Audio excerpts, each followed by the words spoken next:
வேத பயணத்தில் இன்று நாம் பார்க்க போவது நீங்களாக்குவார். 25ஆம் சங்கீதம் 15ஆம் வசனம்.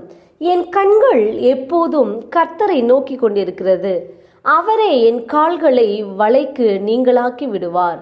சங்கீதக்காரன் தாவீது சொல்கிறான், என் கண்கள் எப்போதும் கர்த்தரை நோக்கி கொண்டிருக்கிறது, நான் அவரையே பார்ப்பதினால் தேவன் என் கால்களை வலைக்கு நீங்களாக்கி விடுவார் என்று. நம்முடைய கண்கள் ஆண்டவரை நோக்கி பார்க்கும்போது எவைகளில் இருந்து கர்த்தர் நம்மை நீங்களாக்குவார் என்று பார்ப்போம். அடிமைதனத்தில் இருந்து, சத்துருக்களின் கைக்கு, நெருக்கங்களில் இருந்து, உபத்திரவங்களில் இருந்து, பயத்தில் இருந்து நீங்களாக்குவார். ஆம், உங்களையும் கர்த்தர் இந்நாளில் அநேக கஷ்டங்களில் இருந்து நீங்களாக்கி ரட்சிக்க வல்லவராய் இருக்கிறார்.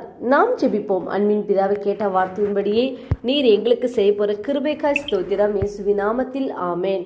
கர்த்தர் தாம் இந்த வார்த்தைகளை கொண்டு உங்களை ஆசீர்வதிப்பாராக. ஆமேன்.